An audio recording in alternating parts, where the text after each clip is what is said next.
on, ladies and gentlemen? I am here with another Blu-ray haul, as I do every month, and oh my gosh, yep, there it is. There's the stack for this month. This is taking Black Friday under consideration.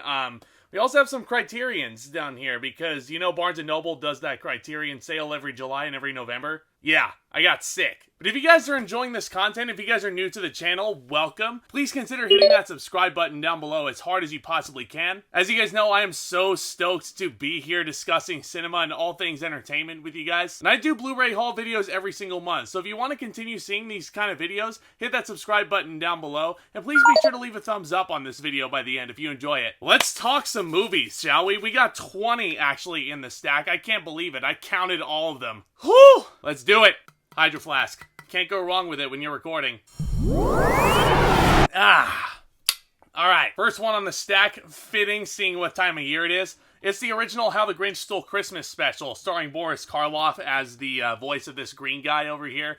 I think this is the best iteration of this story, bar none. It's only 30 minutes, and it gets the story, it gets the point down to a T. I like Ron Howard's version that came out in 2000, starring Jim Carrey, and the one that came out last year with Benedict Cumberbatch was alright, but I think this is the best telling of that story, for sure. Absolutely. Alright, next in the stack we have Batman Death in the Family. I've heard a lot of really interesting things about this movie. This is apparently a choose-your-own-adventure type film, with like 3 different alternate endings. I haven't watched this yet, so I'm definitely looking forward to seeing what's in store here. Alright, you guys probably saw my review for this movie that came out a couple weeks ago, but here it is again. Words on Bathroom Walls. I'm going to leave a link to any reviews of these films in the stack down in the description box below. There's a few of them actually coming up here fairly soon. But you guys already know my feelings about this. Words on Bathroom Walls, I think, is one of the most underrated flicks to come out this year. A great coming-of-age story that really pays respect to its subject matter and its source material. And a great, great leading performance by Charlie Plummer. He was an absolute revelation. Now, this next film is most excellent!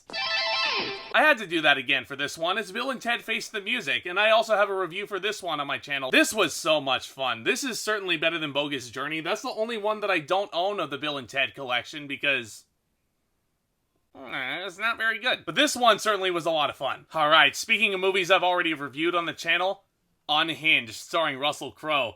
Man, I have never seen Russell Crowe have more fun in a movie than this one, I think. My goodness. This was a movie that could have gone south really easily, but it's not. This is really, really fun. And I saw this at a drive-in also. It's the perfect place to see a movie like this. And I've never seen a pickup truck look so villainous. But anyway, check this one out if you haven't. Talking about fun movies, starting to get into the Black Friday deals off of Amazon. You got Kick-Ass and you got Kick-Ass 2. I've watched both of these already. They are super, super fun. I was really surprised by these. Feels like James Gunn directed them, but Matthew Vaughn, of course, directed the first one. Jeff Wadlow on the second one. This one is certainly the better one of the two. It's more fun, I think, but Kick-Ass 2 has a villain named Motherfucker. I mean, if you've got a villain named Motherfucker in your franchise, chances are I'm probably gonna enjoy it. But yeah, super fun superhero flicks. Alright, next in the stack, we got Emma Stone in Easy A.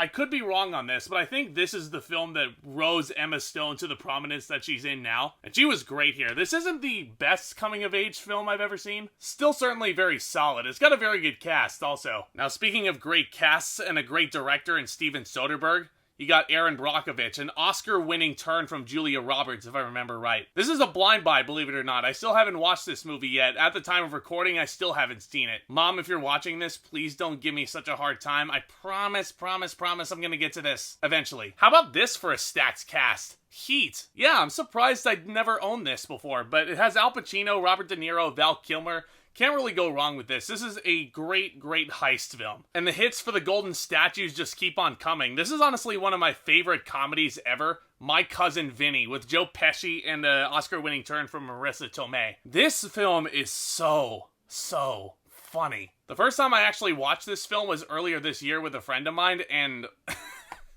I could not contain my laughter at the ridiculousness that was in front of me. But Joe Pesci, super fun. Marissa Tomei, of course, is fantastic. It's also got Ralph Macchio in it. If I were to nitpick, I want a little bit more of him, but this is still very, very good. Alright, getting into the last little stack here. These are all from the Criterion Collection. As you guys know, every single July, every single November, Barnes & Noble does 50% off on the whole Criterion Collection.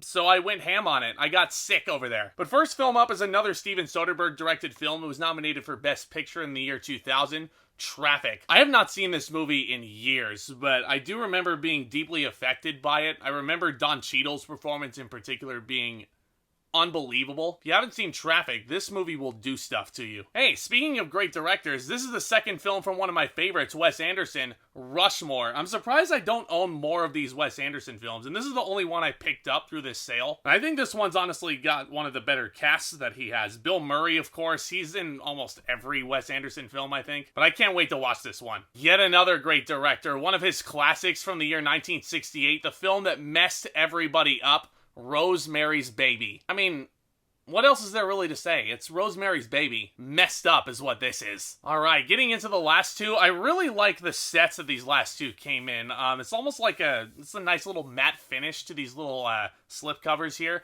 But the first one you have is On the Waterfront, starring Marlon Brando. This one came out in the year 1954.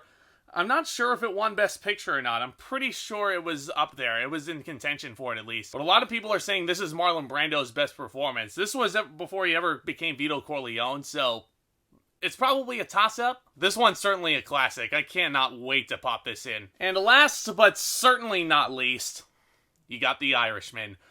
This is the only one that wasn't on sale, but I knew as soon as I saw this, I had to pick this up.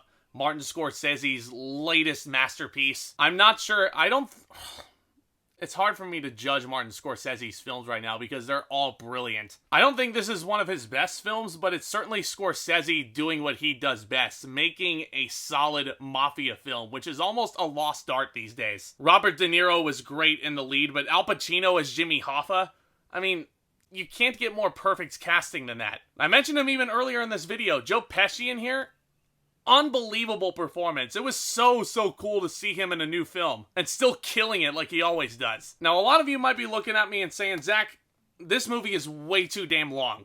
And honestly, 3.5 hours, it's really long. I did see that meme that's circulating around on Twitter that's saying how to watch The Irishman as a miniseries. And it's probably made by someone who thought The Irishman was really too long. And I'm like, you guys are missing the whole point. You guys saw the runtime of this. What else were you expecting? This is certainly a great film. Certainly worthy of all of its accolades. If you haven't yet, check it out. Alright guys, one last time for your viewing pleasure. Here is the entire stack. 20 of them in all. A lot of them coming from sales.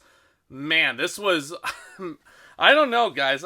This might be one of my better hauls, I think, that I've gotten overall. I mean, you got some really solid Oscar-worthy films. You got a lot of really cool new releases here. Can't really go wrong with physical media, guys. But thank you guys all so much for checking out the video. As always, please feel free to hit that subscribe button down below as hard as you possibly can if you want to continue to keep up with me and continue to discuss entertainment. And if you guys like this video, please be sure to leave a thumbs up on your way out. I'd really appreciate that. Of course, look out for more exciting content hitting the channel very soon, including the conclusion of my David Fincher series. And I also just announced that I'll be reviewing 5 of my favorite holiday classics over the week leading up to the big day on the 25th. Stay tuned for all that exciting content. Thank you all so much for your support of the channel up to this point. It really does mean the world.